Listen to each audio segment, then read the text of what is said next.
Siyempre, yung ating food for the soul and food for the spirit na inaabangan po ninyo sa araw-araw. Ngayong araw na ito, meron tayong babasahin na sinabi mismo ng Panginoong Hesus, mga kaibigan, nung siya'y nagmi-ministeryo pa. Apo, maliban doon, meron akong i-feature partner na na-touch ako na ginawa ng wala tayong mga brother. Yan. Maraming salamat. Apo, na ginawang documentary ng mga psychologist student ng Our Lady of Fatima University sa Antipolo. Na antig ako, partner. Hanggang kanina, ewan ko, parang ang bigat-bigat ng kalooban ko na sabi ko sa sarili ko, unfair ba ang buhay? May pinipili ba ang Diyos? Diba? Bakit sa edad nitong si tatay, may feature ko. Ganun ang sinapit niya. Sisisihin ba natin siya? Sino ba ang dapat sisihin? Siya ba? Ang gobyerno ba? Diba? Hindi ko mailagay sa isipan ko no? Pero ito po mga kaibigan, gusto ko lang i-feature ang dokumentaryo na pero may salaysay, short, maliit na salaysay na ginawa ho ng mga psychology student ng Our Lady of Fatima Antipolo. Ayan po, papakita ho namin yung picture sa inyo. Napakaganda ho ng titulo Okay, yan po, Darlene, Mga Paa sa Alikabok. Yan. Mga Paa sa Alikabok, isang documentary mula sa mga psychology student po ng Our Lady of Fatima. Ang sinasabi po dyan, mga kaibigan, sabi nila, ang dokumentaryong Mga Paa sa Alikabok ay sumusunod sa buhay. Siya po si Tatay Arturo na 84 anyos na isang ice drop vendor na mahigit 20 taon na hong naglalako sa kalsada ng Rizal. Tagal na, 20 taon. Isang matatag na taong nilalakbay ang mga hamon po sa buhay. Sa kabila ho ng kanyang edad, patuloy po rin po siyang kumakayod at patunay na di matitinag na katatagan. Kung makikita ho ninyo yung paa ni tatay, ayan, meron ho dyan, ay sumisimbolo ho ng pagpapatuloy kahit sugatan, pagod, at balot po ng alikabok ng buhay. Kita nyo naman, puro alikabok, dumi. Ngunit sa bawat hakbang ni Tatay Arturo, sumisibol ang pag-asa. Opo, sumisibol ang pag-asa. Layunin daw ho ng dokumentaryo na ginawa ng mga psychology student ng Our Lady of Fatima Antipolo na bigyang boses, mga kaibigan, ang mga matatandang patuloy na lumalaban sa kabila ho ng kanilang kalagayan. At isa itong paalala sa tibay ng mga taong madalas na hindi napapansin na basta't may dahilan para lumakad, hindi titigil ang mga paa. Napakaganda ho, mga kaibigan. Alam mo ba kung anong titulo niyan? Mga Paa sa Alikabok. Isang paglalakbay ng sakripisyo, katatagan at pag-asa. Kaya sabi ko nga kanina, partner, napakaganda na na-touch ako na imagine mo sa edad na 84, diba? Parang ikinakayod mo pa rin lahat para sa sarili mo. Tama? Hindi po siya namamalimos kundi nagbibenta ho, mga kaibigan, para sa kanyang pang-araw-araw na pamumuhay. Alam mo, mixed emotion ako partner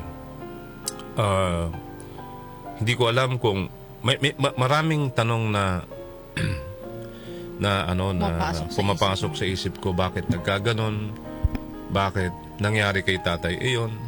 Sabi ko nga, siguro yun yung kaya niyang gawin di ba? Ang pagtitinda ng ice buko sa kalsada, na imagine mo, partner, yung maglalakad ka ng ilang mga kilometro para lang makabenta ka ng ice candy or ice buko para sa pang-araw-araw mo, magkano lang naman yun, di ba? Nakakalungkot lang na hindi napapansin ng ating gobyerno itong mga matatandang ito na dapat ay minamahal, inaaruga. Kung hindi man siya kayang arugain ng kanyang mga anak dahil sa hirap ng buhay at may kanya-kanya na ring pamilya. Di ba? Kaya, alam mo, parang nakakalungkot sa pagtanda natin, no? Parang, what if? Di ba? What if? Kung tayo man siguro ang nasa kanyang katayuan, partner, ano kayang gagawin mo? Di ba? Tanging siguro ang hiling ni Tatay Arturo ay yung tulong ng Diyos sa kanya na laging malakas ang kanyang pangangatawan. For him, partner, believe ako tayo hindi tayo kontento sa blessing na binibigay ng Panginoong Diyos sa atin. Isa pa yun sa nakikita ko doon na parang nagiging inspirasyon ko na small things, maliit na kikitain niya, ay parang para sa kanya ay napakalaking pasasalamat sa Panginoong Diyos. Siyempre, nangarap din siguro siya na kahit papano gumanda ang kanyang buhay.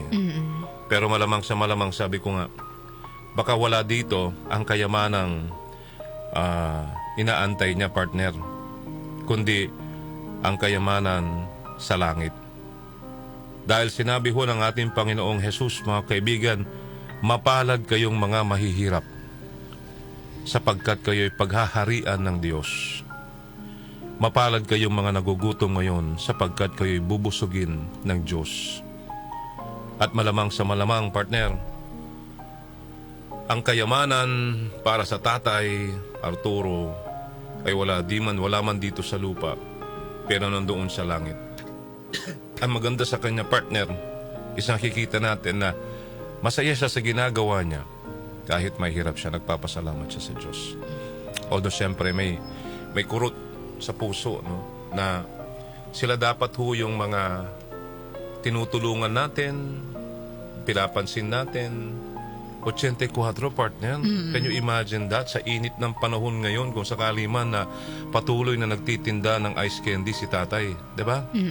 Yung maglalakad ka ng ilang kilometro, makabenta ka lamang. Naawa po ako, mga kaibigan. Ito po'y dokumentaryo po ng mga psychology student ng Our Lady of Fatima University na masasabi ko, partner, champion. Bumilib ako sa kanila. Kasi yung simpatsya nakuha nila sa akin di ba? Pero ang nakita ko kay tatay, mga kaibigan, tulad ng sabi ko kahapon, ay ang katatagan. Matatag siya at ang kanyang pananampalataya ay napaka matatag din. Dahil malamang sa malamang wala siyang ibang kinakapitan kundi ang Panginoong Diyos. Kaya sabi nga ho, laban lang sa buhay, mga kapatid. Isipin natin na palagi nating kasama ang Diyos na siyang gabay sa ating paglalakbay sa buhay. Sabi nga ho sa Mateo 5:3-12, mapalad ang mga taong walang inaasahan kundi ang Diyos sapagkat mapapabilang sila sa kaharian ng langit. Sabi ko nga, hindi man na-achieve ni tatay yung success na pagyaman, yung magandang bahay, may kotse, alam mo yun, partner, yung lahat na materyales na sa buhay na, alam nyo na po, ibig ko sabihin, mga gamit.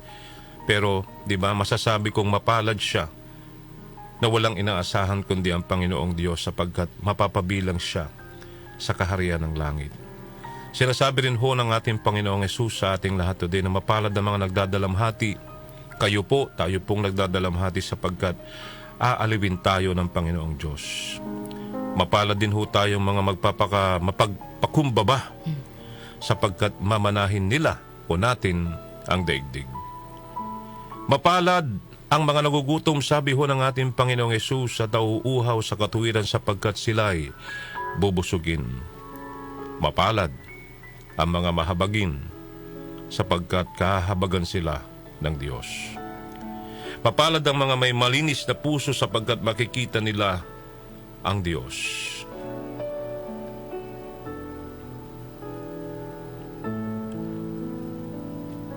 Mapalad po ang mga inuusig sa kanilang pagsunod sa kalooban ng Diyos sapagkat mapapabilang po sila sa kaharian ng langit. Mapalad din ho ang mga gumagawa ng paraan para sa kapayapaan sapagkat sila ituturing na mga anak ng Diyos. Mapalad ang mga nilalait at inuusig ng mga tao at pinaparatangan ng lahat ng uri ng kasamaan na pawang kasinungalingan ng dahil sa Diyos. Ang sabi ho ng Panginoong Diyos sa atin today ay magsaya tayo at magalak sapagkat malaki ang ating gantimpala sa langit. Gayon din mga kapatid, mga kanyusik, mga kaomok, ang ginagawa ng mga tao sa mga propetang nauna sa atin. Amen. So yun po, gusto ko lang palakpakan yung documentary ng mga psychology student ng Our Lady of Fatima University, Antipolo, na may pamagat na mga paa sa alikabok. Totoo naman, ano? Totoo, no? Mga paa sa alikabok. Talagang yung, ewan ko, sabi ko nga sa'yo kanina, parang tumutulo yung luha ko na parang hindi ko lubos maisip na ito dapat yung mga taong tinutulungan natin eh. Hindi po ba? Kahit paggamot lamang. Imagine mo, magkano ba ngayon ang ice buko, partner? Kung ilan lang yung mabibenta niya, hindi ba? Yung pangkain sa araw-araw lang, yun na lamang po ang inaasahan ni Tatay Arturo. Huwag ka mag-alala, Tatay Arturo, malay mo ho, may dumating na kahit po pa konti ay biyaya sa iyo para sa iyong gamot at pang negosyo mo na ice buko o makikipag-coordinate ako dito sa mga estudyante ng Our Lady of Fatima University. Si Tatay po ay taga Kogyo sa Antipolo, no? Si Tatay Arturo. At nahawa ko, partner eh. Kasi yung iba nalaki ng katawan nila. Oo. Pero naman malimos, di ba? Correct. Pero yung tandang yun, 84 mga kaibigan, no? Parang nung una ayaw kong tignan kasi parang naluluha ako na hindi ko ma-imagine na sa pagtatay ko ito. Di ba? Hindi ko hayaang gawin niya to kasi pangutang ko eh. Ganun yung maranasan. Di ba? Parang ayaw mo mangyari sa tatay mo yung ganun na nakikita mong ang init-init ang ng init-init ng araw, di ba? Kaya sabi ko nga sa mga estudyante ng mga psychologists na hindi ko nababanggitin ng mga pangalan, bigay nyo nga sa amin yung full address niya. At ako'y mananawagan sa mga kaibigan na marigaluhan man lamang siya, di ba? Ng pampatanggal uhaw, partner. Tama? O hindi yung puro tayo ebat adan, ebat adan. Di ba?